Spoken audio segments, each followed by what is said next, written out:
Falando do nosso encontro hoje nós iremos iniciar uma disciplina, né, um componente curricular, que é Psicologia da Educação. Né?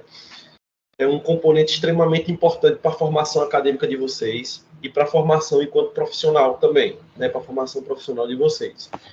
Eu costumo dizer que a psicologia ela está presente em todos os segmentos da sociedade, seja qual área for, seja da medicina ao professor, né?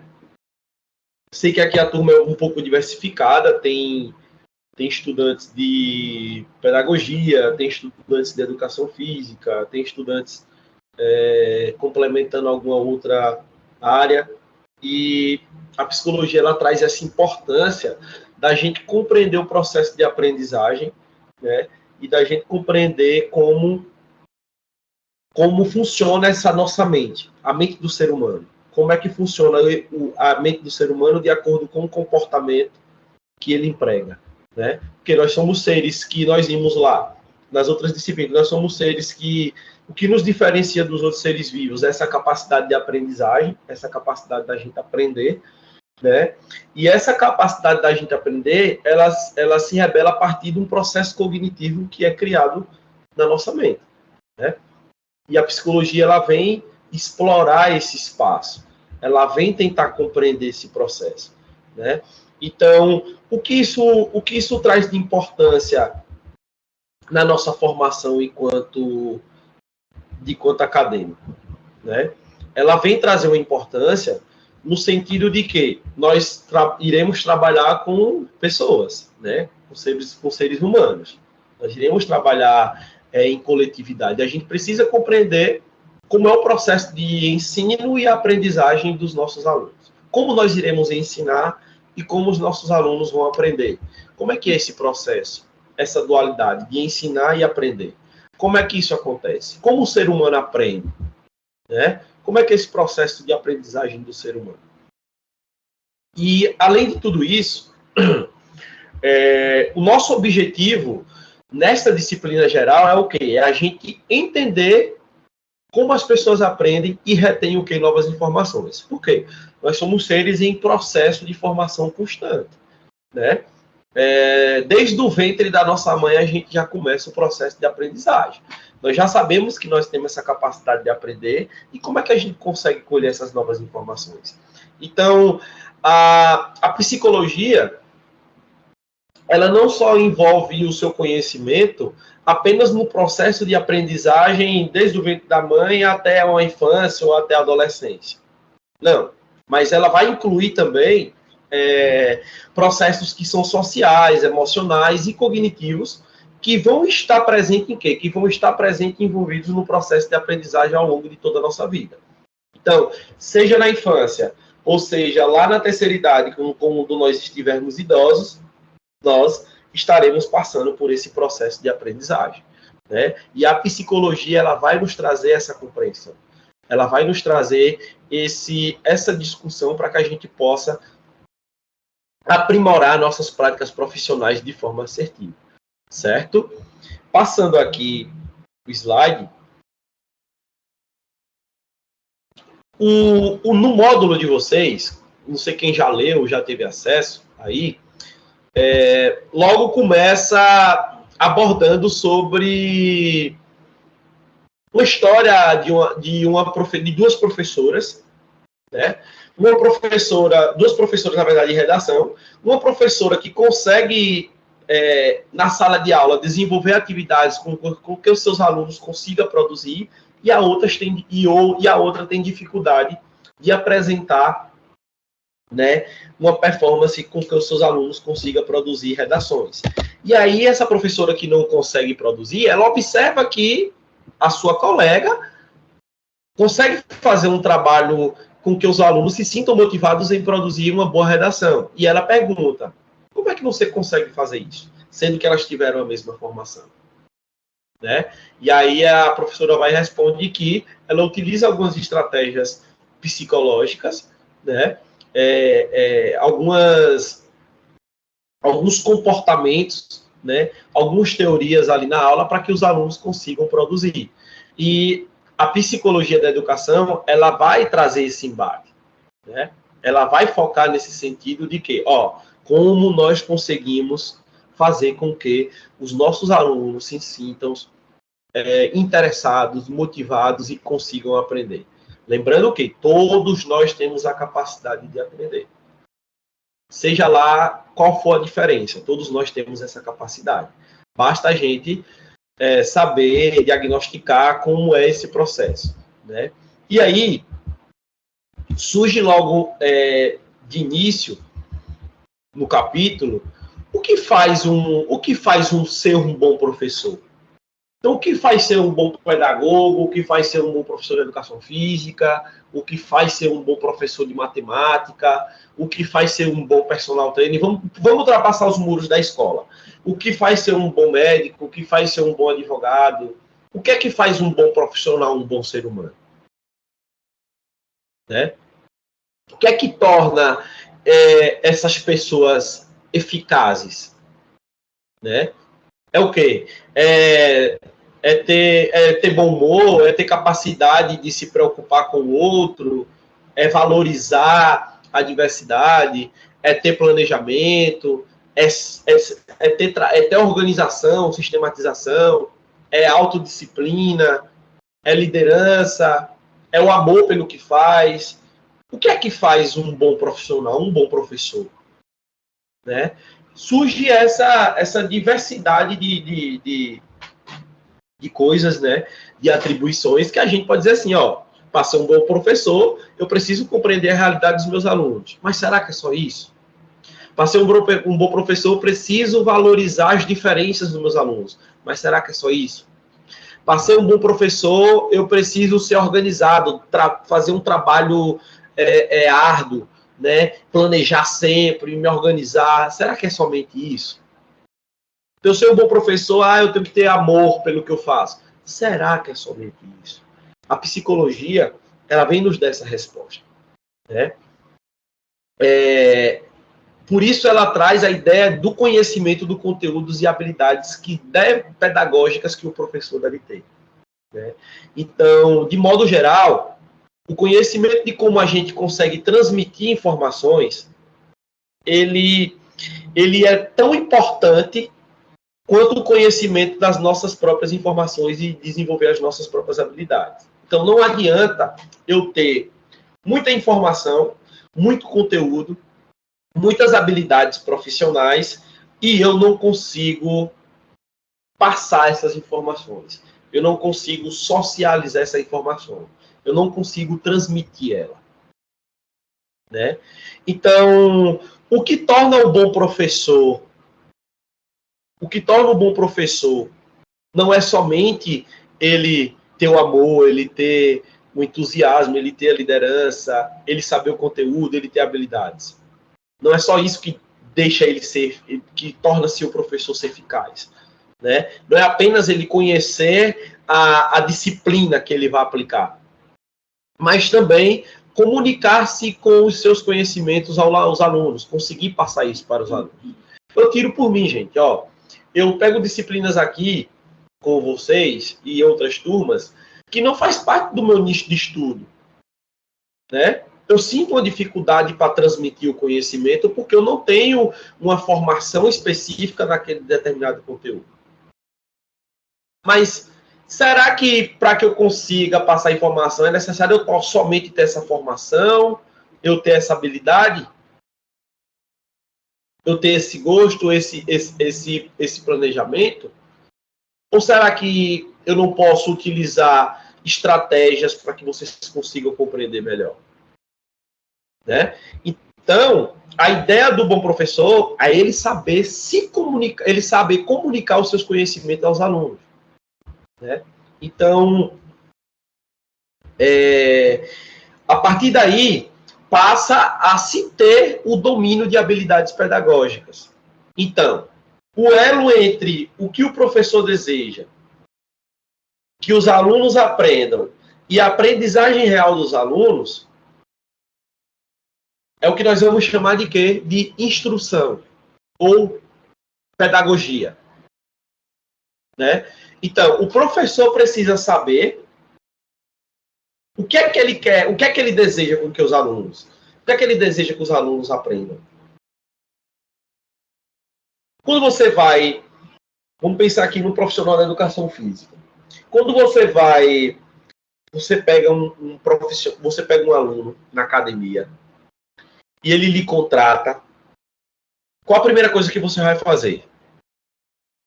Existe muito profissional aí que não faz nem avaliação, vai lá e já bota o aluno para treinar, agacha aí com 20 de cada lado, pegar aí 10 quilos de cada.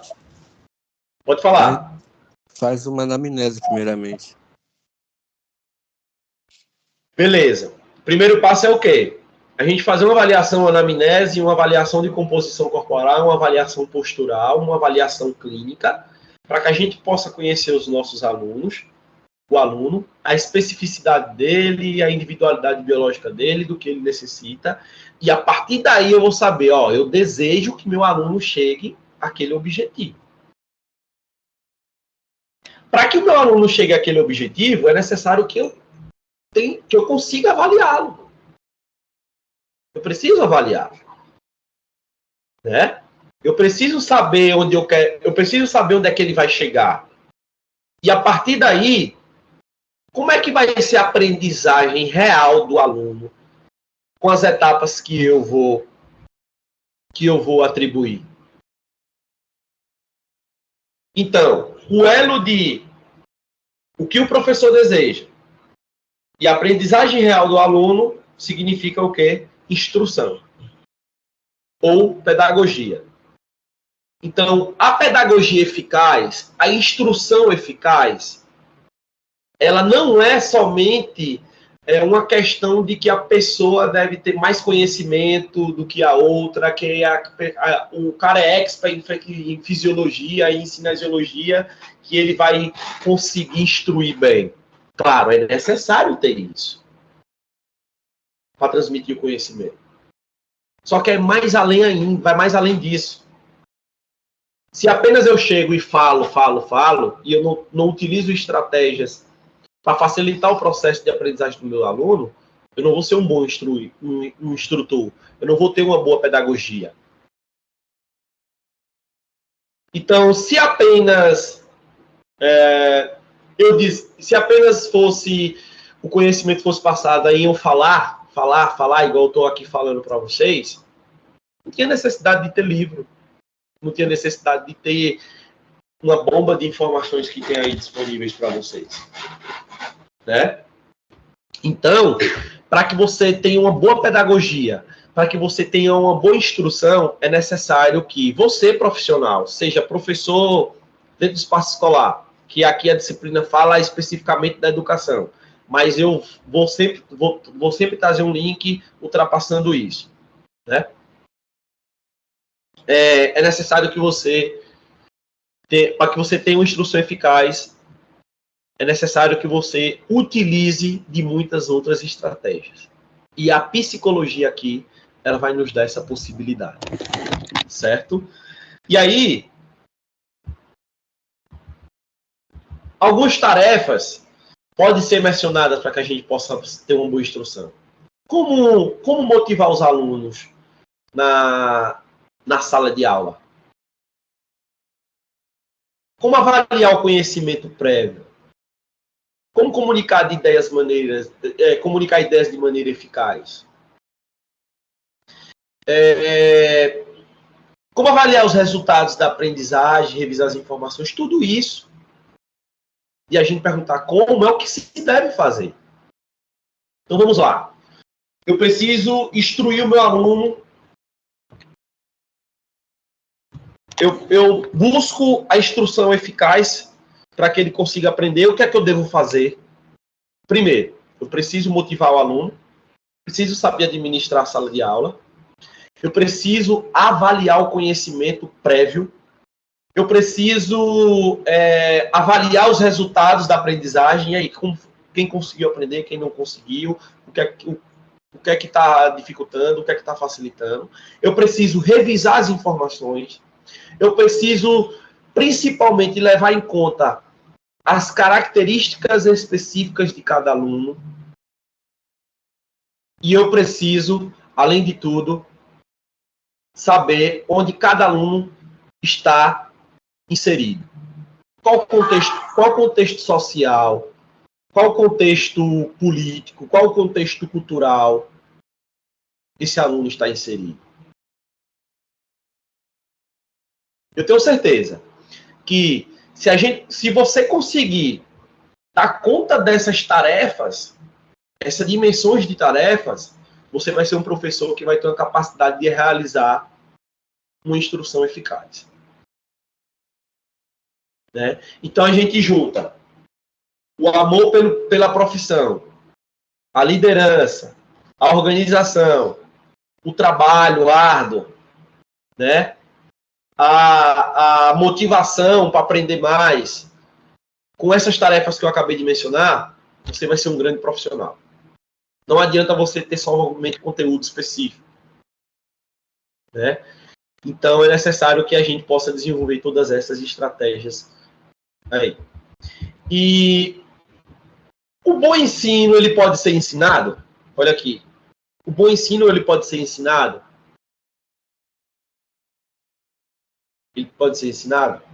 Se eu ensino bem, eu posso ensinar outra pessoa e ensinar bem? É claro, gente. Pô. Sim. Pode falar. Sim. Isso mesmo. Então, um professor excelente, excelentíssimo, muito bom, que consegue desenvolver, ele tem uma instrução boa, ele não faz nada que o outro professor não possa fazer. O outro professor pode fazer. Mas como é que o outro professor vai fazer? É quando o outro professor começa a conhecer os princípios de ensino que é eficaz e como ele deve aplicá-lo. Vocês estão tendo aqui agora, nesse momento, o mesmo compartilhamento de informações. Só que cada um de vocês vai ter uma capacidade de apresentar diferente, de passar essa informação diferente. Cada um de vocês vai ter uma instrução diferente. Vai ter uns que vão ter dificuldade, vai ter outros que vão ter uma facilidade. E o que é que vai diferenciar isso? É se você vai conhecer os princípios de ensino ou como você deve aplicar ele da melhor forma.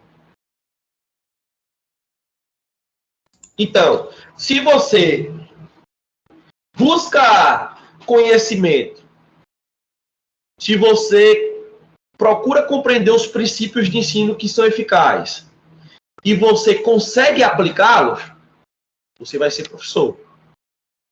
Agora, você vai ser um bom professor. Você vai ser eficaz.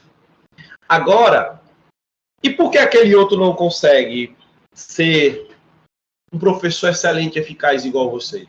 Alguma coisa está errada. Talvez ele não conheça os princípios de ensino. Talvez ele não consiga aplicar. Mas, professor, você quer dizer com isso? Você quer dizer que eu tenho que ser igual ao outro, aplicar igual ao outro? Não. Cada um tem a sua metodologia, cada um tem o seu método, cada um tem a sua forma de passar o conteúdo. Não é as tarefas que eu mencionei em cima, de como levar em consideração as características dos alunos, que vai ser de forma igual. Tem professor que vai conhecer as características do aluno ao conversar com ele, o outro vai poder fazer uma dinâmica para compreender, o outro vai conhecer no dia a dia com o passar do tempo. Agora, é necessário que você se permita conhecer. Isso todos nós temos que ter. Se você não se permite a conhecer, aí você já vai estar devendo aí alguma coisa. Não é porque eu preciso avaliar o conhecimento prévio que todo mundo vai avaliar da mesma forma, não. Você precisa avaliar o conhecimento prévio. Mas é de sua forma. O importante é que você avalie. É que você consiga desenvolver essas tarefas. Né? Então, Além disso, pessoal, uma outra ideia de como a gente consegue fazer com que os nossos alunos consigam aprender melhor, a psicologia diz que o professor ele deve tornar concreta as ideias que são abstratas. Eu preciso o quê? A ideia, não sei se vocês percebem, mas eu sempre faço uma analogia quando eu estou explicando alguma coisa. Eu sempre trago uma situação, sempre dou um exemplo. Né? Sempre dou exemplo da academia ou do professor na sala de aula, sempre trago um exemplo para vocês. Isso é o quê? É uma inferência que a gente tenta fazer do conteúdo na prática. Eu estou trazendo uma ideia que é abstrata, uma compreensão que é muito subjetiva, muito complexa, para um entendimento mais prático, para um entendimento concreto que acontece no dia a dia na atuação profissional. Né? Então, é você sempre tentar relacionar o conteúdo que você está aplicando, tentando falar, com as vivências que vocês podem ter ou que vocês têm no dia a dia. Né? Então, usem essas analogias, usem exemplos, né? Transformem esse conhecimento que está sendo passado abstrato para um conhecimento concreto, para que fique claro para as pessoas, para o seu aluno. Né? E aí, o professor, além de tudo isso, ele precisa ser o quê? Ele precisa ser intencional. O professor ele precisa ter intenção do que ele quer. Ele precisa ter intencionalidade. Você vai fazer aquilo porque tem uma razão, tem um propósito. Olha só a gente trazendo a informação do abstrato para o concreto agora. A intencionalidade do professor, ele apresenta o seu conteúdo porque deve ter o quê? Uma razão, tem um propósito. Então, se eu preciso emagrecer o meu aluno, eu preciso deixar claro que aquele treinamento que ele vai fazer é para que ele consiga chegar naquele objetivo. Eu consiga passar a informação para o meu aluno que ele vai, você vai fazer 45 minutos de cardio pós-treino, porque o propósito é esse. É de você, no final do mês, ou no final do protocolo que eu montei para você, você tenha 2, 3, 4, ou seja lá quantos quilos você atribuiu como meta lá para o seu aluno. Vocês compreendem, gente? Tá sacando aí a ideia? Sim. Então, os professores que são intencionais, eles sabem que o aprendizado máximo não acontece por acaso. O aluno ele não aprende por acaso. Né? Ele aprende porque existe um processo metodológico, existe processos psicológicos, cognitivos, emocionais que envolvem esse processo e que envolvem essa capacidade dele aprender. Então, o professor precisa, além de tudo, desafiar os alunos. Né? Ele precisa fazer com que os alunos melhorem os seus esforços. Eles precisam ajudar os alunos. E aí eu falava a vocês, aí tem professor, eu estou dizendo porque eu tenho isso na minha prática profissional, viu, gente?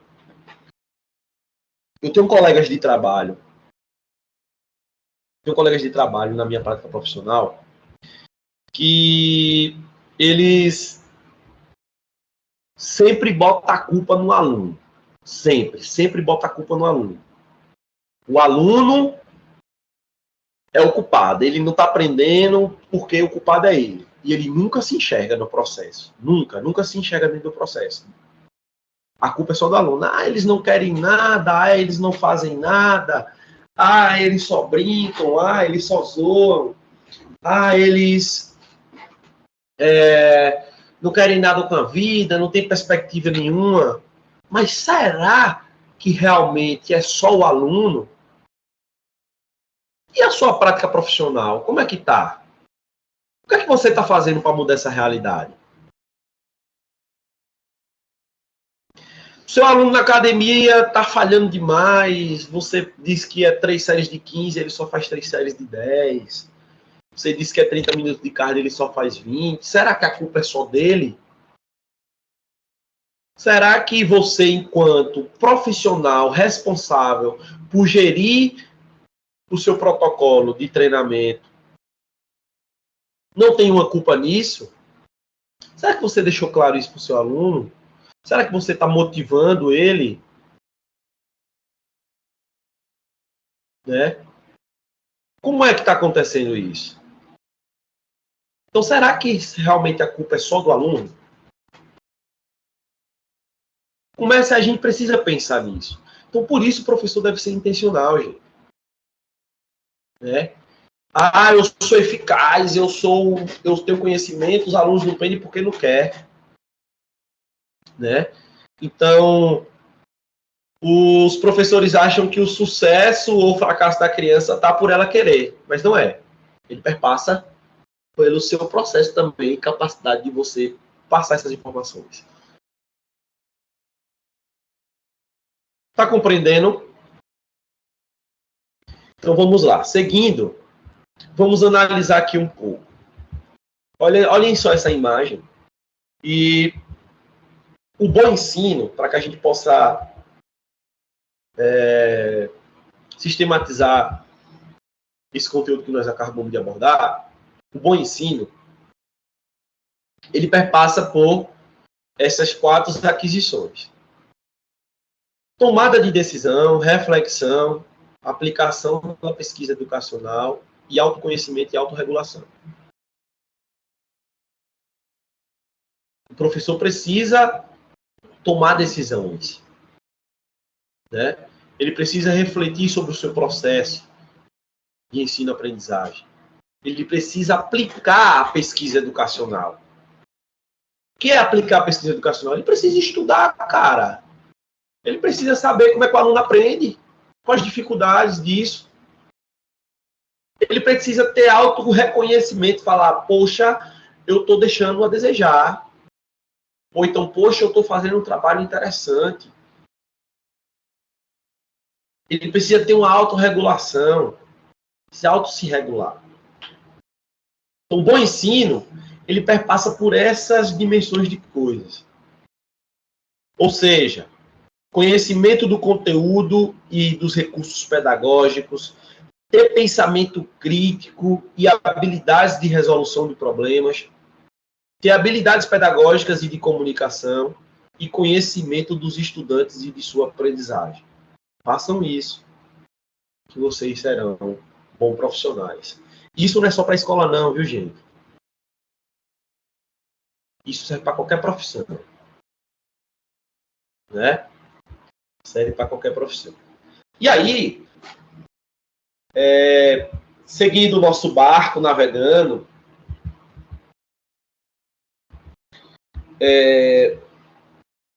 qual é o papel da pesquisa na psicologia educacional? Né? Qual é o papel da pesquisa na psicologia educacional?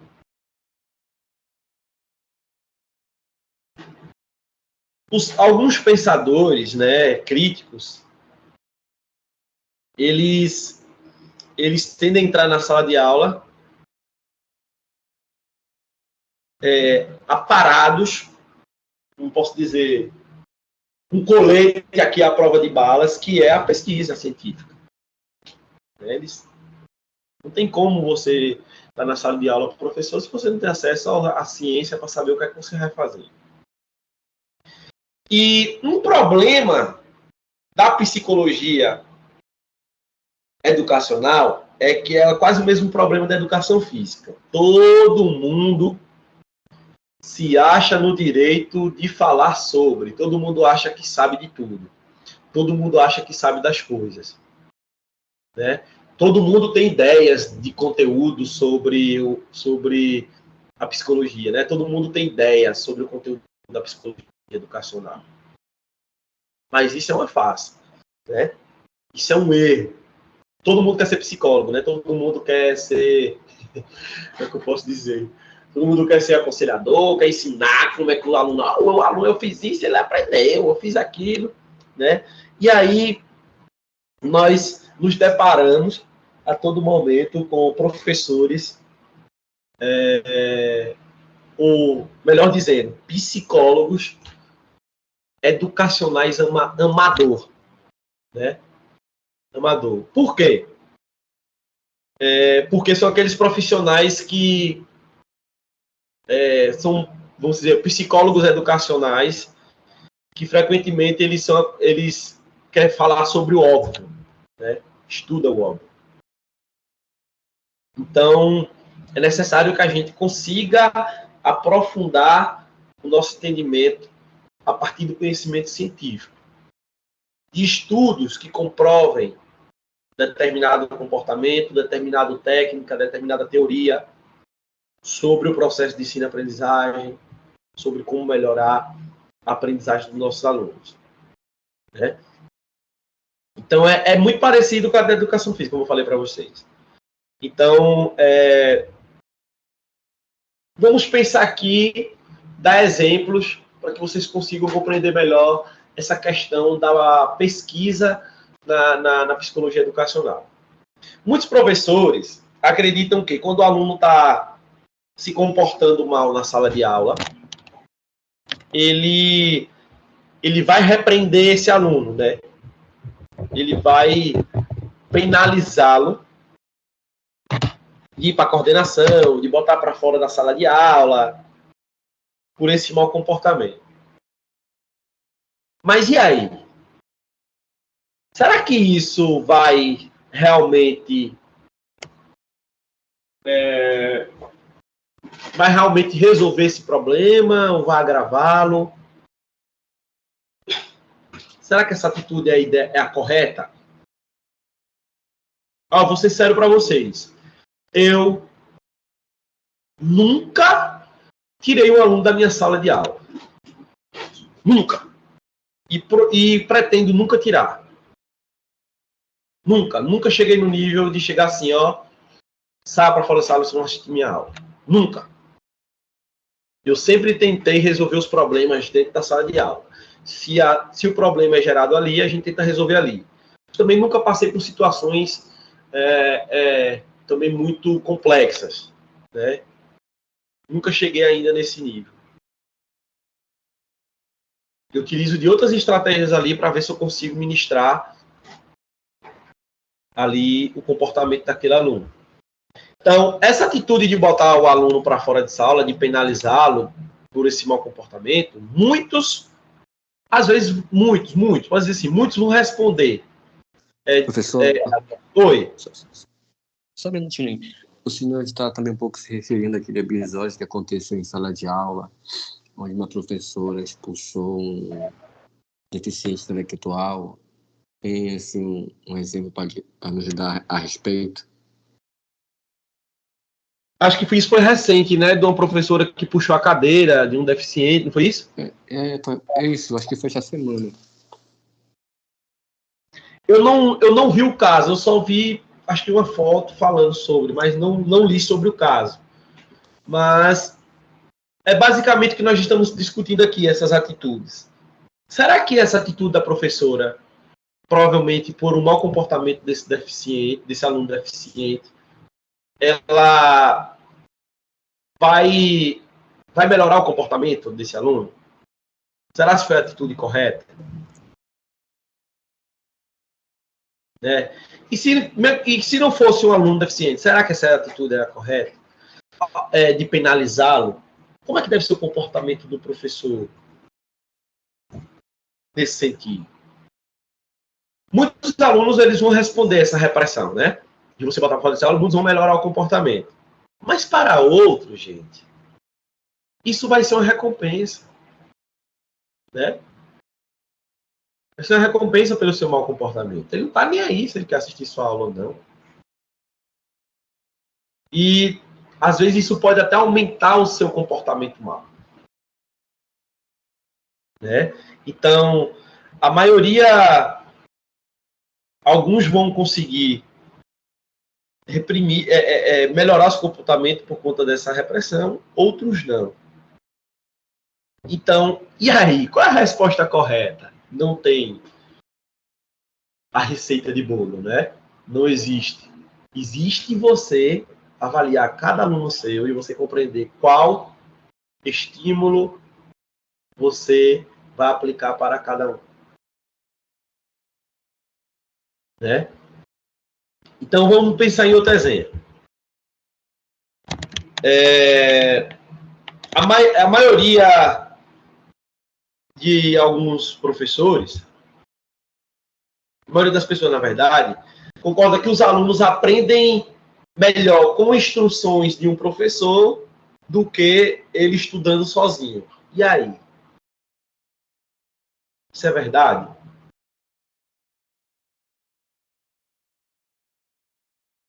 Depende, é muito subjetivo. Depende da instrução do professor.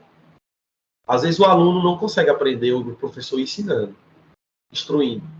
Aí ele pega aquele mesmo conteúdo que o professor estava instruindo e ele começa a ir buscar várias informações diferentes, sozinho. Ele consegue aprender. Né? E tudo isso é psicologia, gente. É psicologia. Então, o objetivo da pesquisa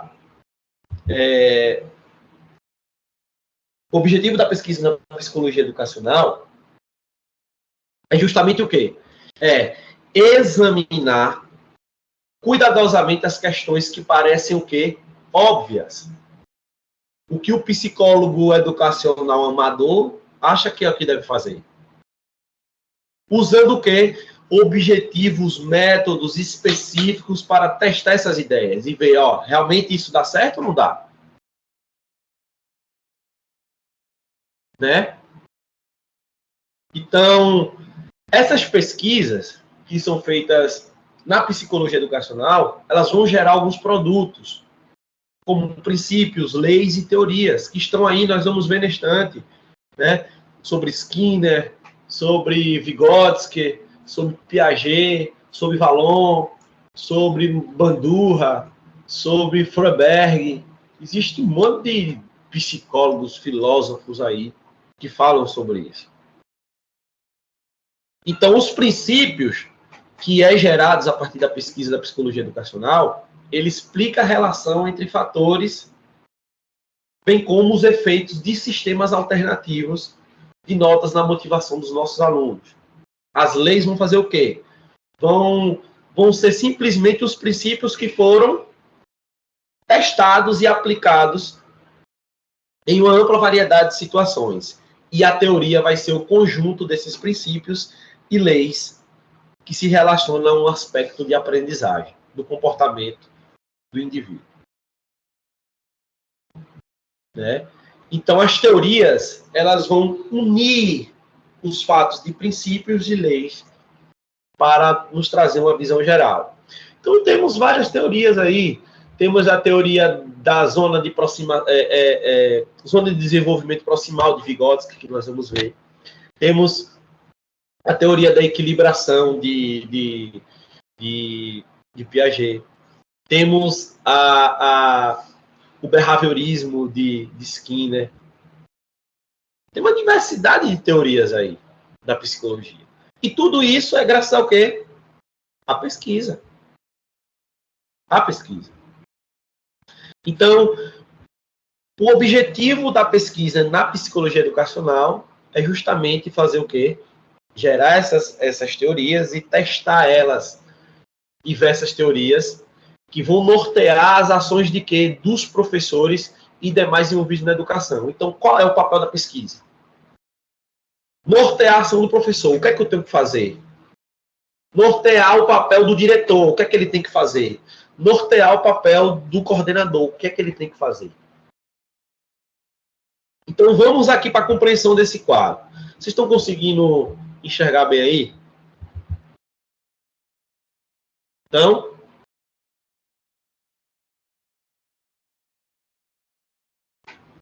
pronto, então vamos lá. Sim.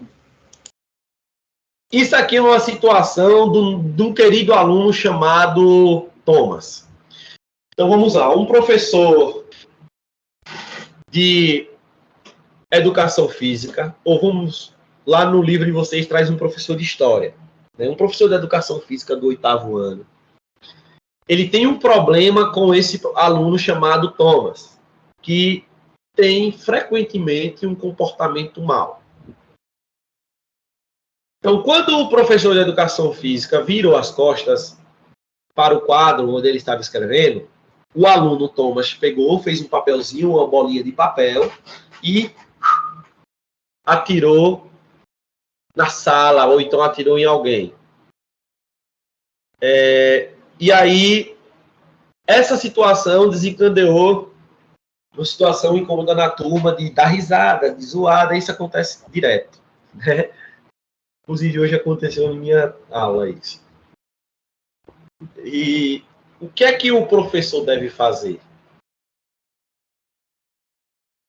O que é que o professor deve fazer? Vamos lá analisar os fatos. A intenção do aluno foi o quê? Chamar a atenção do professor, chamar a atenção da turma. Qual foi? Como um professor intencional, ele vai considerar uma série de opções para ele resolver esse probleminha aí, né? Cada uma delas vai vir o quê? Vai vir proveniente de uma teoria que ele estudou, existem várias, né? Para que ele tente resolver essa questão do comportamento de Thomas, que está se comportando mal. E aí, esse quadro, ele traz algumas ações e teorias. Uma ação é, repreenda o Thomas. Essa repressão a ele é uma forma de punição. Thomas vai se comportar bem para evitar punições. Ou então, outra ação, ele pode ignorar o Thomas. Ou seja, a atenção que você, se você não ignorá-lo, essa atenção que você pode dar a ele pode ser gratificante. E aí ele vai se achar no direito de fazer mais porque ele quer mais atenção. E se você ignorar, você privaria essa recompensa. Ou então envie o Thomas para a sala da coordenadora ou do diretor. Bota ele para fora da sala. Isso é uma punição. Né? Ou diga à turma, outra ação. Você pode dizer diga à turma que a responsabilidade de todos manter um bom comportamento, um bom ambiente de aprendizagem, é que se algum aluno se comportar mal, 5 minutos serão subtraídos no recreio. Ou seja, todo mundo vai ficar 5 minutos a mais na sala de aula. Qual a teoria? Thomas estará se comportando mal para chamar a atenção dos seus colegas. Se toda a turma perder quando ele se comportar mal, a turma se manterá na linha. Quinta ação, você pode explicar à turma o comportamento de Thomas, que está interferindo nas aulas, e que todos os alunos precisam saber, e que seu comportamento vai contra as regras que a turma estabeleceu para si mesmo no início do ano. Qual a teoria? A turma possui padrões que conflitam tanto o comportamento de Thomas em sala de aula, quanto com a reação da turma a ele. Então, relembrar a classe que suas próprias necessidades e de suas próprias regras estabelecidas no início do ano, o professor pode fazer com que Thomas veja que a turma realmente não apoia seu comportamento. Existem 5 ações. Mas e aí?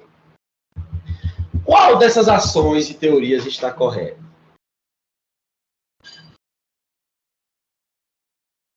Matando a charada. Você precisa conhecer o Thomas e saber realmente qual é a intenção dele. Por quê? Se você Se você atribui, vamos se dizer, mandar o Thomas para a sala da coordenação, vai privar o quê? A atenção, vai fazer com que ele seja punido. Mas se ele tiver com essa opção mesmo de querer sair da sala de aula, isso vai ser uma punição ou vai ser um reforço? Vai ser um reforço. Mas se você culpar a classe pelo comportamento dele, os colegas vão ver, será que é justo a gente pagar, ficar 5 minutos a mais na sala por conta do comportamento do Thomas? É justo, professor? Então, a ação correta a se fazer é você compreender o seu aluno. Você precisa compreender e tentar deduzir qual é a sua intenção. Se você é um professor que não está nem aí para o aluno, não o conhece, não sabe de sua história, não sabe do seu comportamento, você vai ter a atitude errada. Né? Então, o papel da educação é o papel da pesquisa é orientá-lo nessas questões. E aí, vocês já se questionaram, na verdade, sobre como nós aprendemos, o que é que nós devemos aprender, o que ensinar e como ensinar? Essas perguntas vocês devem se fazer diretamente. O que é que nós devemos aprender? O que nós devemos ensinar e como nós devemos ensinar? Né? Precisamos lidar isso. Então, fica claro que quem aprende modifica o seu comportamento. Né? Quem aprende, isso é fato, modifica o seu comportamento. O processo de aprendizagem, ele nos transforma. Ele nos transforma. Então, nós precisamos estar em constante processo de aprendizagem.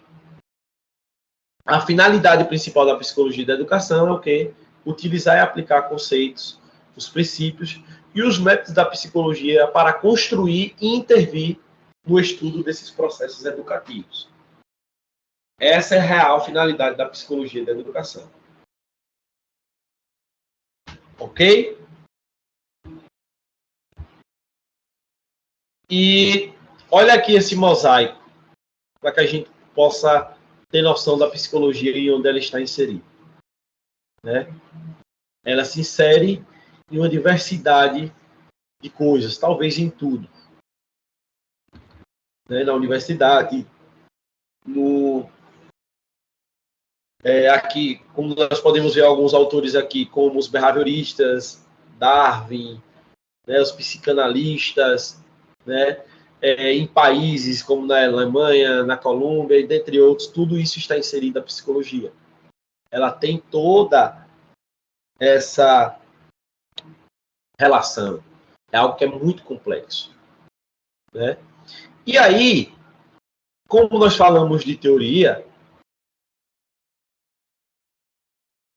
nós vamos falar sobre sobre uma concepção da psicologia, que é a concepção construtivista. Né? O que é essa concepção construtivista? O construtivismo, ele, na verdade, hoje ele já é uma epistemologia do conhecimento. Ele já deixou de ser ele não é só uma teoria. Ele produz outras teorias. Né? É uma epistemologia. Ou seja, é uma área que estuda o conhecimento. Então, o construtivismo, ele diz que o homem constrói a mente e o conhecimento na interação com outros homens, com o meio ambiente e com os objetos. E isso visa a transformação da sociedade, a popularização do conhecimento, numa visão de processo aceitando a dialética, a reflexão, o diálogo, para que o educando possa exercer na plenitude direitos e deveres como cidadão. que é que ele quer nos dizer, a concepção construtivista? Que a nossa mente, nós construímos a nossa mente e o nosso conhecimento a partir da relação de interação homem, nós, homens, esse corpo, com relação ao meio ambiente, o local que nós estamos inseridos, e com a manipulação dos objetos. Para que eu consiga manusear o celular ou manusear o computador, eu preciso o quê? Conhecer. Isso emprega desenvolvimentos cognitivos na minha mente. Isso vai gerar um conhecimento na minha mente. E isso vai transformar a sociedade. Vai popularizar conhecimento. Né? Vai promover visões de processos, de reflexões, diálogo, dentre outros. A concepção construtivista, ela nos traz isso, que a construção da nossa mente, do nosso conhecimento, ele parte dessa relação, dessa interação do homem com o meio ambiente e com a manipulação dos objetos. E aí, como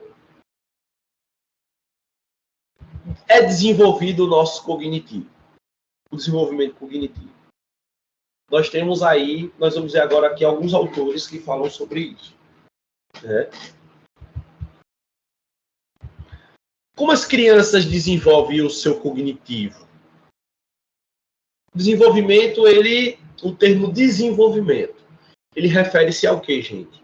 Ele refere-se como nós crescemos, né? Como as pessoas crescem. Nós somos um embrião que é gerado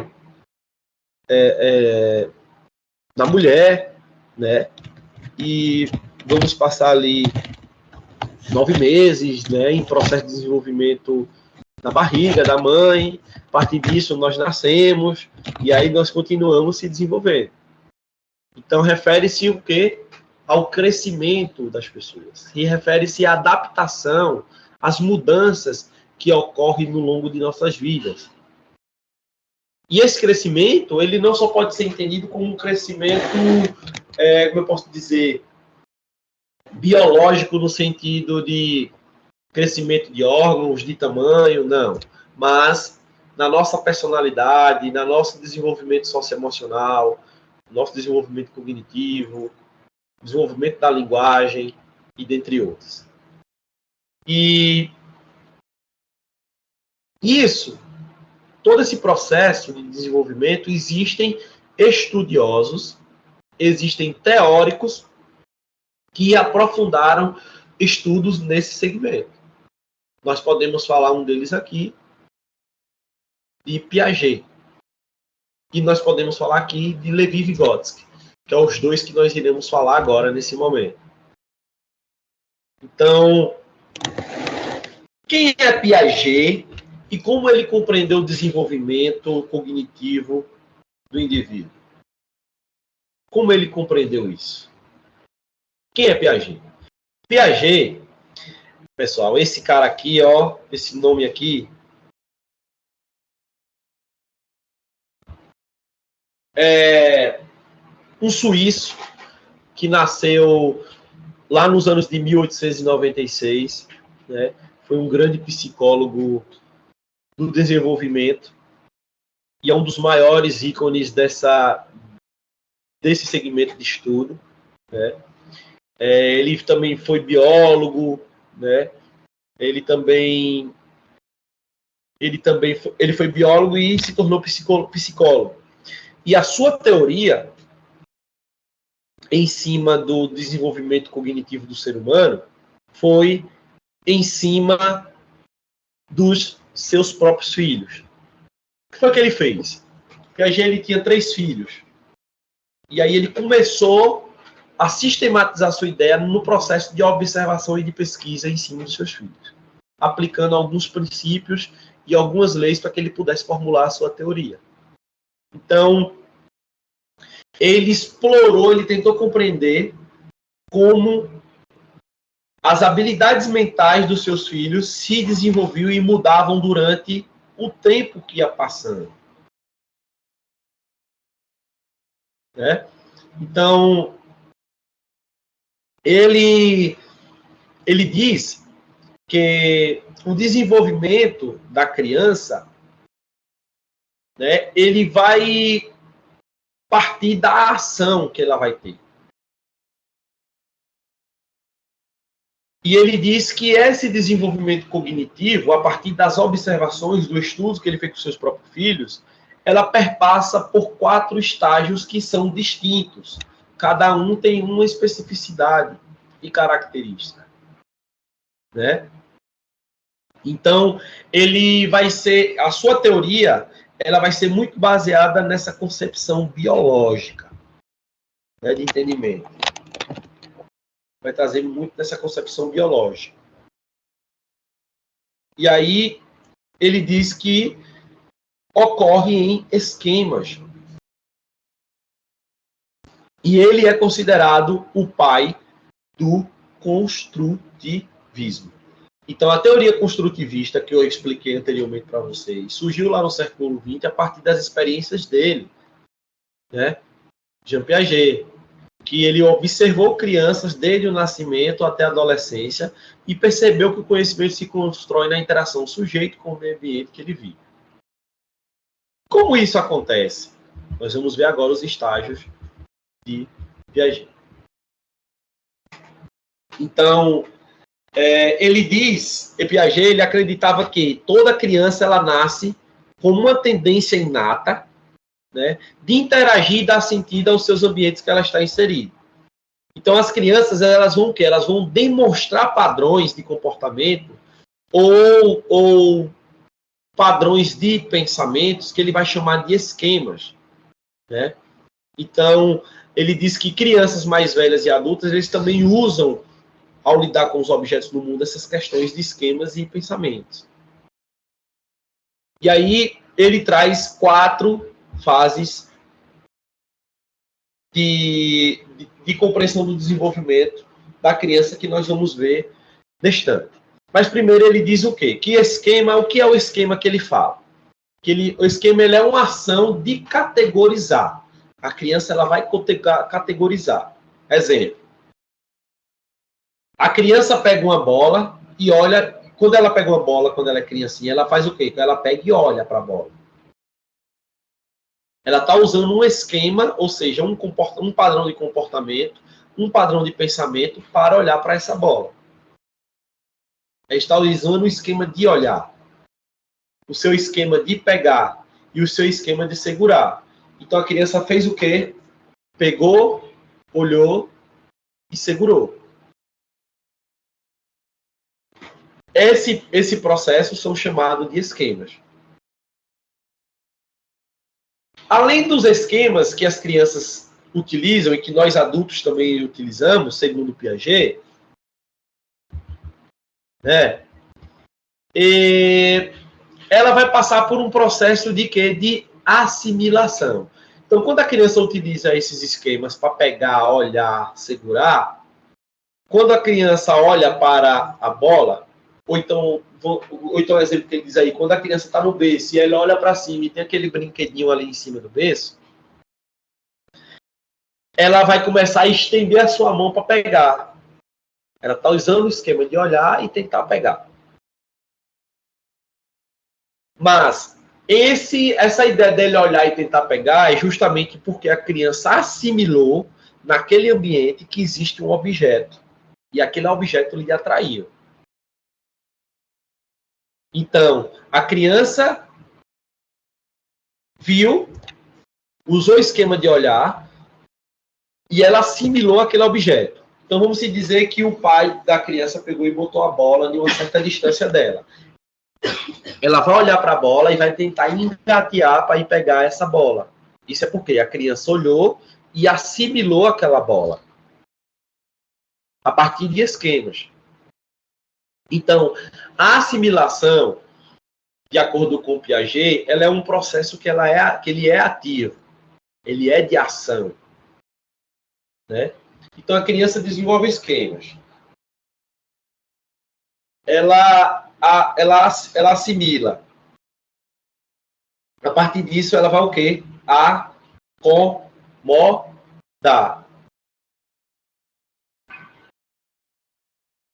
E o que vai ser esse acomodar? É quando o indivíduo tem um primeiro contato ou conhece algo novo. Ou seja, ó, ela desenvolve esquemas, ela assimilou o objeto e ela, depois que ela desenvolve esquemas e desenvolve objetos e conhece objetos, ela vai o quê? Acomodar essa informação.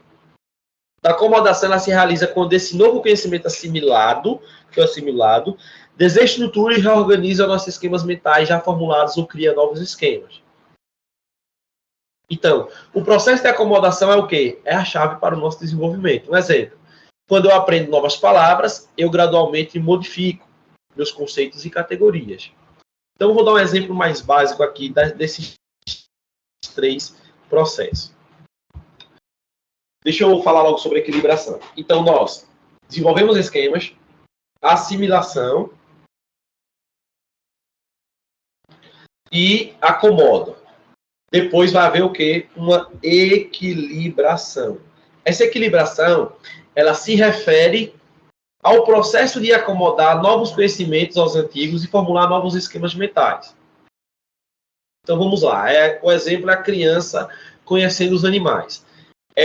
Uma criança pequena vê um gato e ela percebe que esse animal tem o quê? 4 patas, anda com as 4 patas, tem pelos, tem rabo e tem bigode. Ela vai brincar com o gato, toca nele, sente os seus pelos e unhas. Ela desenvolveu esquemas, desenvolveu assimilação, desenvolveu acomodação. E aí ela vai criar um novo esquema para esse conhecimento. Ela conhece o esquema gato, mas um dia ela vai no zoológico, ela só viu o gato até agora. Mas um dia ela vai no zoológico e vê um cavalo. Aí ela começa a relacionar, ó, ele também tem 4 patas. Ele também anda com as 4 patas. Ele tem pelos e ele tem rabo. Então, ela desenvolveu esquemas, assimilou, acomodou, e essa equilibração é quando ela gera novos conhecimentos.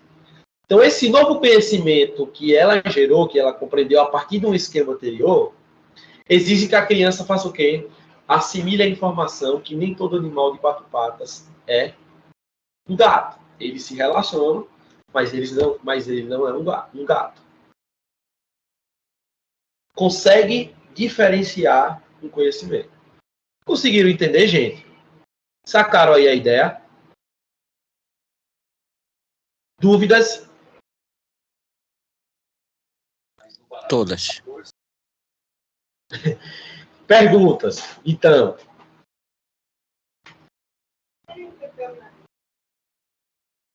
Para que a gente tire essas dúvidas.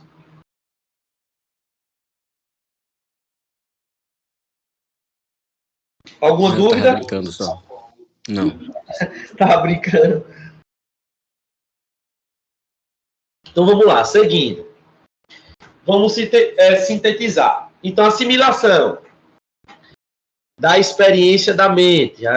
Você, ao ter o contato com o objeto e o ambiente que você está inserido, você vai assimilar aquele objeto. Né? A partir do momento que você assimila ele, a mente vai ao quê? Acomodar. Ela vai dar... A mente vai dizer o quê? A uma nova experiência. Isso se relaciona um com o outro. E a partir daí, você gera uma equilibração, que são estados de equilíbrio de adaptação cada vez mais estáveis. Você consegue gerar novos conhecimentos. Vou dar outro exemplo para vocês. Vamos se dizer... Vamos se dizer que você está jogando... Você quer jogar... Você aprende a jogar, vamos dizer, um jogo de futebol no videogame. Você sabe que quadrado chuta, X toca, a bola é lançamento, e o analógico é para correr, tal, tal, tal. Você assimilou e acomodou essa informação. Aí, do nada, você vai para a casa de um colega e joga um outro tipo de futebol. Chega lá, os comandos são diferentes. Você vai passar por um processo de equilibração. Você sabe que aquilo é um futebol e que toca, que os botões são para tocar, que são para chutar, que são para lançar, mas você compreendeu que precisava desenvolver um conhecimento diferente. Você mudou ali alguns esquemas. Então, você conseguiu se adaptar mais rápido à nova estrutura de tocar e chutar, porque você já tinha um conhecimento prévio de um jogo que você assimilou, acomodou. Entende? É basicamente isso. Seguindo. Além desse processo de desenvolvimento do cognitivo que Vygotsky diz, para a gente, o processo de esquemas, assimilação, acomodação e equilibração, ele dividiu o desenvolvimento cognitivo das crianças e adolescentes em 4 estágios, como eu falei para vocês. E aí os estágios são sensório-motor, o primeiro. Ele estabelece que todos nós passamos por esse estágio sensório-motor, que vai do nascimento até os nossos 24 meses de vida, ou seja, até do nascimento até os 2 anos. E o que é que vai acontecer nessa fase? Vai haver aqui a formação de conceitos de permanência do objeto, o progresso gradual do comportamento reflexivo para o comportamento direcionado ao objetivo. É a fase que o bebê começa a conhecer o mundo ali que o cerca, as suas próprias ações, que são controladas por informações sensoriais imediatas. Então, daqui do nascimento até os 2 anos, pode olhar que a criança ela vai começar a fazer o quê, gente? A desenvolver a sua fala, né? A tocar, a sentir as coisas. Esse é o estágio sensório-motor. Comportamento reflexivo. Depois que a gente sai do sensório-motor, ele diz que nós passamos para um estágio chamado pré-operatório, que vai dos 2 anos aos 7 anos de vida. Né? E aí ele diz o quê? Que aqui nós vamos ter a capacidade de desenvolver, o nosso desenvolvimento vai ter a capacidade de usar símbolos para representar o mundo. Né? O pensamento da criança aqui vai ser egocêntrico. Tipo, tudo é dela, tudo é meu, só eu que posso, só eu que tenho, ninguém pode tocar. Pode olhar que toda criança passa por esse processo. Então, nessa fase aqui, a criança, ela enxerga a vida somente a partir da sua própria estrutura ou de referência. Ela é egocêntrica. Então, se a gente não tem acesso a esse estudo aqui, a gente acha que essa criança é muito egoísta, mas isso é normal, gente. Faz parte da fase ali. A ciência nos diz. Né? Então, nessa fase pré-operatória, a criança vai ter essa fase de ser egocêntrica. Depois dessa fase pré-operatória, que vai dos 2 aos 7 anos, nós passamos para o operatório concreto ou operacional concreto, que vai dos 7 aos 12 anos. Que aqui vai haver o quê? Nesse estágio vai haver o quê? A melhoria da habilidade de pensar logicamente, raciocínio lógico.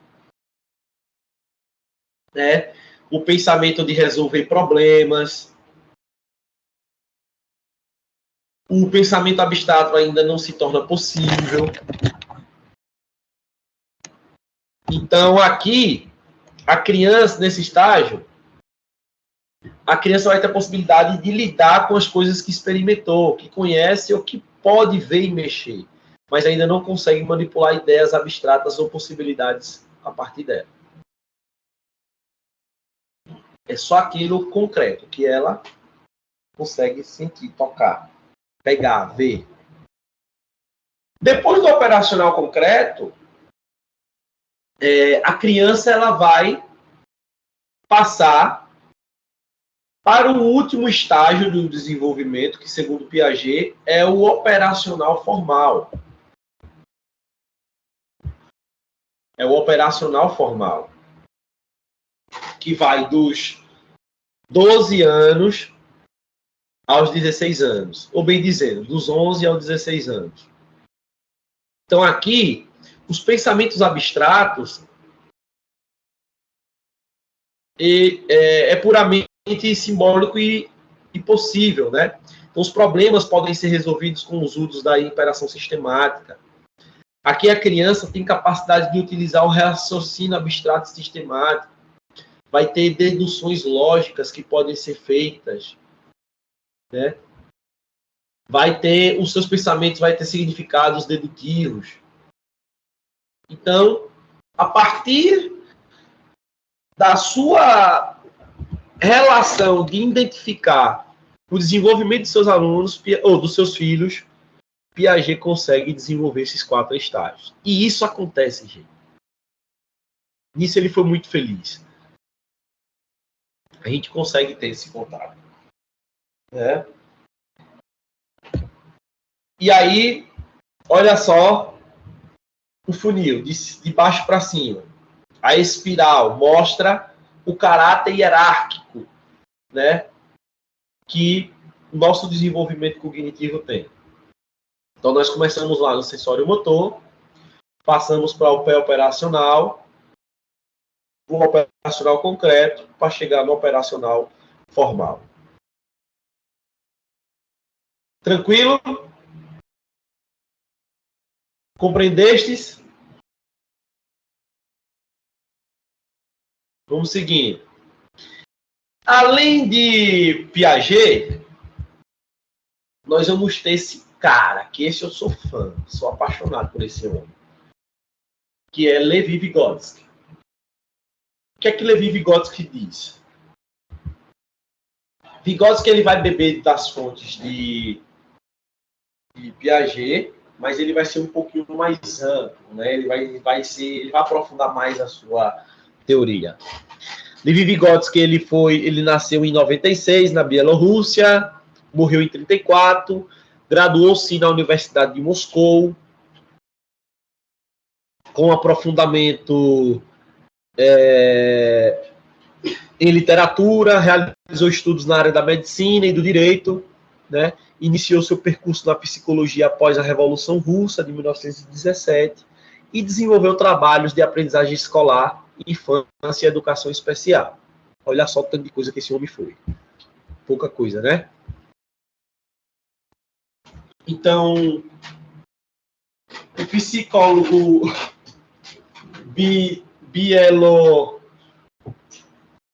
bielorrusso Levi Vygotsky, ele morreu há mais de 70 anos, mas sua obra ainda está em pleno processo de descoberta e debate em vários pontos do mundo, inclusive aqui no Brasil. A gente utiliza muito algumas estratégias dele, né? Os professores que se interessam, em particular, os estudos dele, né, vai atribuir um papel preponderante, as suas ideias de Vygotsky vai atribuir um papel preponderante nas relações sociais desse processo. Tanto que a corrente pedagógica que se originou do seu pensamento é chamada de socio-interacionismo. Ele fala da interação do ser humano com o meio ambiente, com o objeto e com o outro ser humano. Ele diz que para nós termos capacidades de aprendizagem, é necessário que nós tenhamos a interação com o outro ser. Então, nós somos o que somos porque nós se relacionamos com outras pessoas. Né? Então, essas ideias socio-interacionismo de Piaget, ela surge da ênfase no social uma oposição teórica à relação do biólogo suíço Piaget. O Piaget falou muito do biológico, né, do meio ambiente, do objeto, que a criança perpassa por esses processos biológicos. A Vygotsky ele vai ser um pouquinho oposto, né? E se relaciona, mas a sua é um pouquinho oposta.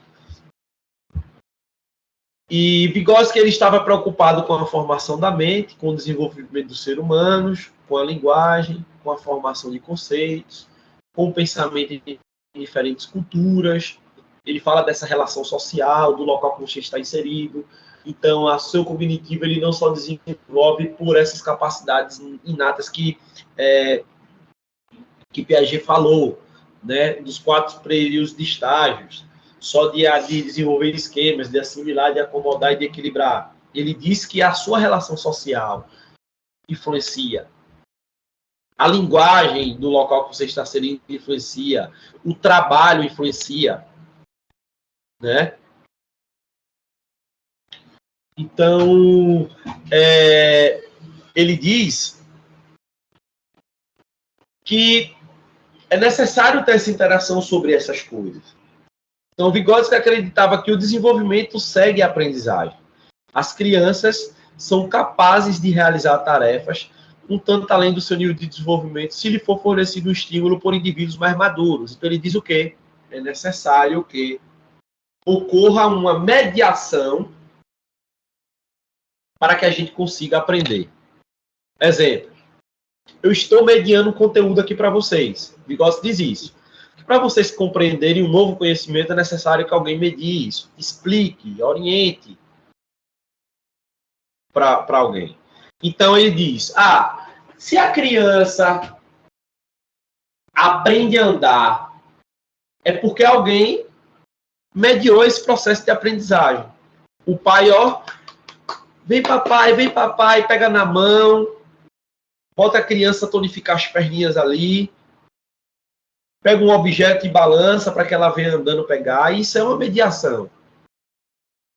Então, o indivíduo mais maduro está dando um estímulo para que aquela criança consiga desenvolver o seu processo de ensino, o seu processo de aprendizagem. Tá sacando a ideia aí? Da relação. Piaget disse só que não, que a criança sozinha, é biológico. Piaget disse que não. Vygotsky diz que não. Vygotsky diz que tem que ter essa relação com o sujeito, com outro indivíduo. Então, para Vygotsky, a experiência como fator influente do desenvolvimento se insere no seu conceito de atividade do indivíduo no mundo, mediado pelos sistemas simbólicos de que dispõe, sendo linguagem a principal delas. A linguagem. Os símbolos que essa linguagem pode ser verbal ou não verbal. Né? Seguindo. Para Vygotsky, a cultura moída do psicólogo, né? A cultura molda o psicólogo, isto é, essa ideia de que a cultura vai moldar o psicológico, é porque ele diz que isto determina a maneira de se pensar. Ele estava, portanto, sempre preocupado com a formação da mente, com os estados de desenvolvimento dos seres humanos, com a linguagem, com a formação de conceitos, com o pensamento de diferentes culturas, com a relação do sujeito ambiente e trabalho, com os signos que são criados pelos homens, com a estimulação interna e externa, com as relações intra e interpessoais, com o cérebro humano diante da evolução histórica e com o intercâmbio social. Olha o tanto de coisa que esse cara tenta explorar. E aí, qual é a sua teoria? A sua teoria é o famoso ZDP, ou seja, Zona de Desenvolvimento Proximal. O que é a Zona de Desenvolvimento Proximal, gente? Vamos lá. Zona de Desenvolvimento Proximal, ela é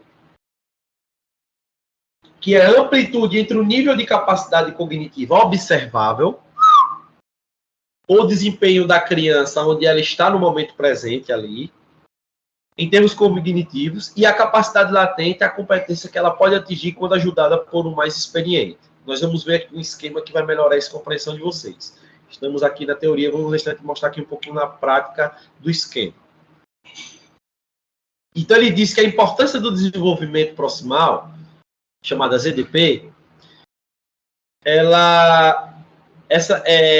ele remete essa importância, indicando que aquele conjunto de habilidades onde o sujeito pode ter sucesso na aprendizagem, se ele for assistido por um adulto ou alguém mais experiente. Ele volta a tocar que é necessário a figura de alguém nos ensinando, de alguém nos ajudando, de alguém nos mediando.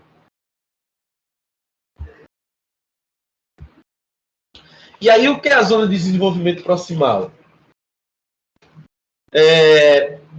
O que é que ela vai ser? Nós temos aqui, nós começamos primeiro com o desenvolvimento real. O que vai ser o desenvolvimento real? Habilidades que a criança já aprendeu. A zona de desenvolvimento proximal vai ser o estímulo para se chegar ao desenvolvimento potencial. O que é o desenvolvimento potencial? O que a criança consegue fazer com a ajuda de outras pessoas. Então, desenvolvimento real é o que a criança aprendeu, é o produto final. O desenvolvimento potencial é aquilo que a criança vai conseguir fazer com a ajuda de outra pessoa.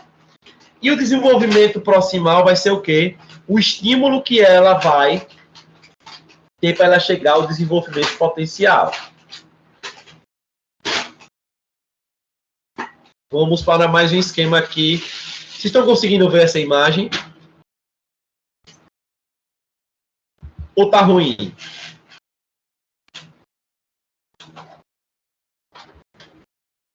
Estão conseguindo ver?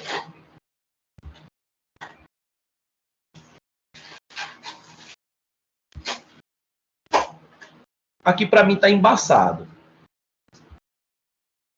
Essa imagem. Espera aí, mas eu vou abrir ela aqui para que vocês consigam visualizar melhor. Espera aí. Que nós vamos fechar hoje nossa discussão nisso aqui, de Piaget. Ou de Vygotsky.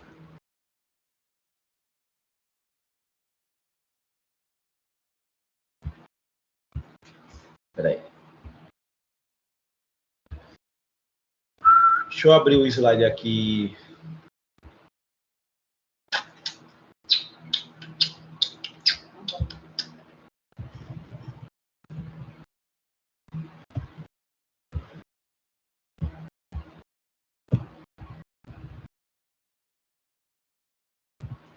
Espera aí, viu, gente? Um momento.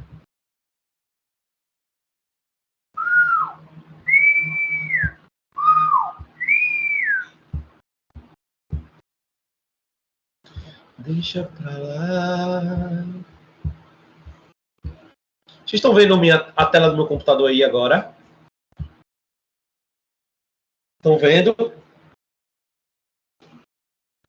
Sim. Pronto, vamos lá. Então, esse esquema aqui vai fazer com que vocês consigam compreender melhor. Então, a zona de desenvolvimento proximal ela tem 4 estágios. Vamos lá. Nível de desenvolvimento proximal vai ser o quê? A capacidade inicial. Então, vamos pensar aqui no exemplo que eu dei da criança aprendendo a andar. A capacidade inicial da criança é o quê? Ela está engatinhando. Né? Ela está engatinhando. Olhem aqui, zona de desenvolvimento. Ela vai passar por quê? Primeiro estágio. Uma assistência que vai ser prestada por indivíduos mais capacitados, ou seja, o pai vai chamar a criança, vai pegar no braço dela e vai ensiná-la a andar, né? Um colega, ou professor, ou irmão, ou a irmã, ou a mãe, né? A partir dessa assistência prestada, a criança vai passar a ter o quê? Uma autoassistência, ela vai começar a dar os primeiros passinhos sozinho. Quando ela começa a ter essa autoassistência, ela está a capacidade inicial engateando, tem a assistência do indivíduo, começa a ter a sua autoassistência, quer dar o primeiro passo sozinha, ela desenvolve o quê? Uma capacidade. A capacidade foi desenvolvida. Quando essa capacidade é desenvolvida, ela chega no nível de desenvolvimento real. Quando ela chega nesse nível de desenvolvimento real, ela passa o quê? A ter uma interiorização e automatização. Ela automatizou os movimentos do andar e começa a andar sozinha. Chegou na automatização, ela vai para o último estágio, que é o quê? A desautomatização, que é o retorno dos estágios iniciais. Ou seja, a partir do caminhar, ela vai aprender o quê? A correr. Quando ela vai aprender a correr, ela vai retornar aos estágios iniciais. Alguém vai ensinar ela a correr. Então, ela volta para assistência prestada, autoassistência, interiorização e desautomatização para aprender um novo conhecimento. A zona de desenvolvimento proximal é justamente isso aqui, ó. Essa assistência prestada e essa autoassistência que a criança vai ter. Dá para sacar? Compreenderam?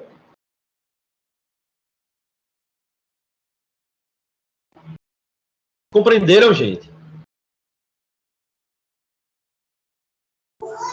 Estamos compreendendo. Sim. Perfeito. Então, a zona de desenvolvimento proximal vai ser o quê? O real. Ela vai estar no meio aqui entre o real e o potencial. A capacidade inicial para o que a criança vai desenvolver. Então, a zona de desenvolvimento proximal, matando a charada para vocês, vai ser o quê? Vai ser justamente esse processo de mediação do sujeito para que o outro consiga aprender. Esse processo de mediação é onde a criança está no desenvolvimento proximal. Porque ela está próxima a desenvolver um potencial. Vygotsky diz isso. Então, vocês estão hoje em um desenvolvimento real, passando por um processo de desenvolvimento proximal, porque tem alguém mediando o conhecimento para vocês, para que vocês consigam aplicar, trabalhar, aprimorar a prática profissional de vocês, mas lá na frente que vai ser o desenvolvimento potencial. Matou a charada? Ah, melhorou. Ok. Simples e fácil. Então, batendo mais na tecla uma vez. A zona de desenvolvimento proximal é a distância entre o desenvolvimento real para o desenvolvimento potencial. Está no meio ali. Ok?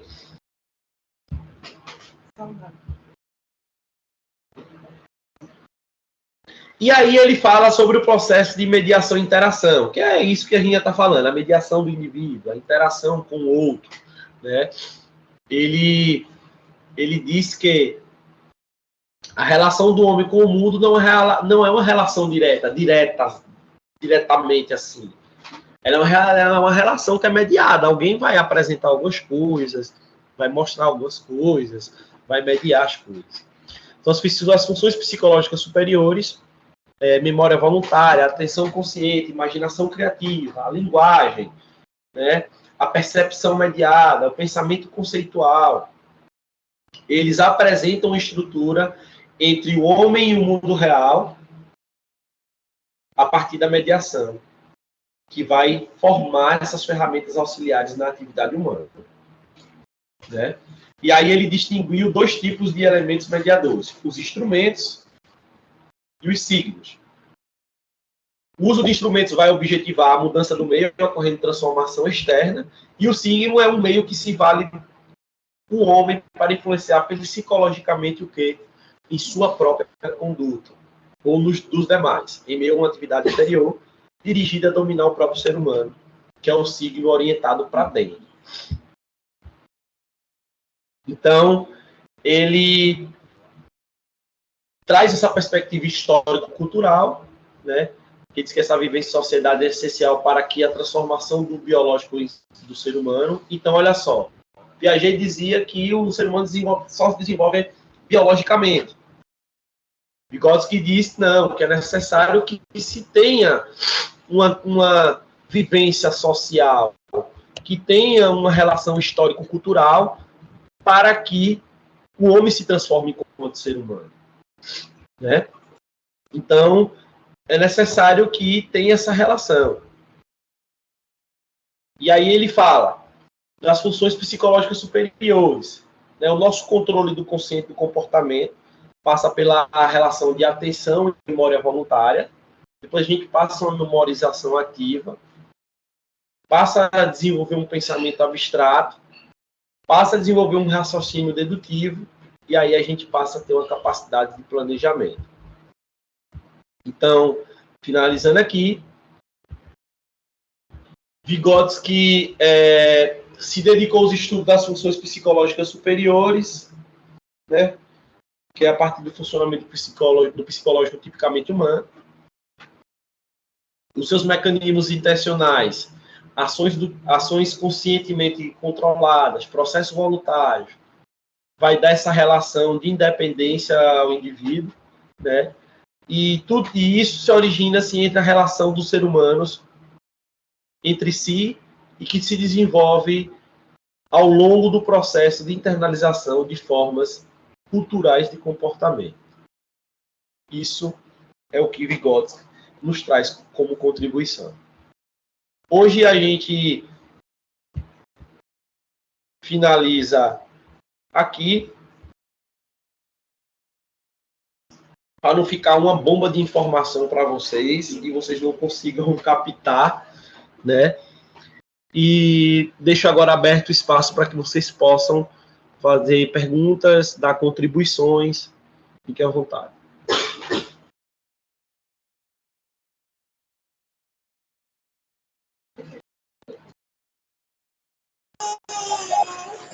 Professor, boa noite.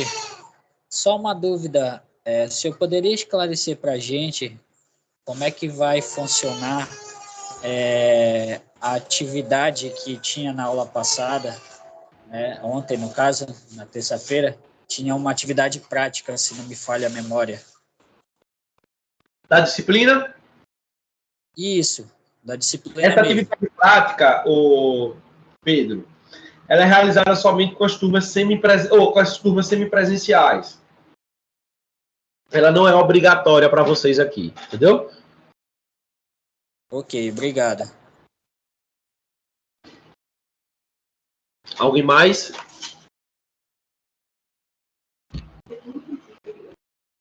Boa noite, professor. Boa noite. É sobre a prática interdisciplinar. Oi? É sobre a outra matéria que eu estava em dúvida aqui, sobre os grupos de 5 pessoas. Qual matéria, Joel? É a da prática, pedagógica, que tem lá no AVA. Essa disciplina da prática pedagógica, deixa eu abrir aqui para... Ela não inicia agora. Beleza. Deixa eu olhar aqui a data que ela inicia, viu? Eu tava vendo que ela inicia só em outubro, parece. Isso. Tem que seguir o cronograma de lá. Tá ok. Eu tava vendo aqui o cronograma. Deixa eu só abrir aqui para a gente tirar essa dúvida. No meu está dia 31 de outubro para iniciar a prática pedagógica. Prática pedagógica, estratégias educacionais inovadoras. Cronograma. Inicia dia 31 de outubro. Tá certo, professor. Ok? Então só iremos falar sobre ela lá. Tá certo, professor. Ok? Mais dúvidas? Ok. Perguntas? Professor? Oi. Boa noite. Em relação essa avaliação 1, avaliação 2, ela tem, por exemplo, hoje você deu a primeira aula, né? Ela tem uma divisão, por exemplo, a avaliação 1 vai até o tópico 1, unidade 1 do livro, é todo o conteúdo, como que funciona? Pronto. Avaliação 1, ela é referente a esse conteúdo da unidade 1. Avaliação 2, referente ao conteúdo da avaliação 2, ou da unidade 2. Avaliação 3 é uma avaliação final que você vai fazer com todo o conteúdo do módulo, entendeu? Inclusive, essa avaliação final você tem que entrar em contato com o seu polo e marcar, porque ela é feita de forma presencial. Inclusive, professor, existe até a parte discursiva e a parte objetiva, são duas provas. Isso. Ok, eu entendi. Tem prazo para ela? Essas que é online, depois que você entra, tem prazo. O prazo cada um vai ver lá no seu aba. Explorem o aba de vocês. Não, eu não estou falando de prazo de datas, eu falo prazo de tempo para responder. Depois que você inicia, eu estou falando essas online. Depois que você clica lá para começar, vou começar minha prova agora. Não, você não tem prazo, não. Você tem que começar e terminar. Você não pode, tipo, iniciar e fechar e depois voltar e vir fazer, entendeu? Ah, sim, eu entendi. Na questão das notas, aquele simulado que tem lá, ele faz parte da nota ou não? Eu vi alguém comentando. Você ganha um bônus. Você ganha um bônus na nota. Ah, ok, obrigada. Inclusive, vocês me avaliam lá, né? Aparece essa avaliação da instituição, aparece a avaliação. Vocês sempre respondem uma avaliação sobre a disciplina, sobre o tutor, né? Sobre a instituição. Tudo isso está lá presente. Ok? Algo mais?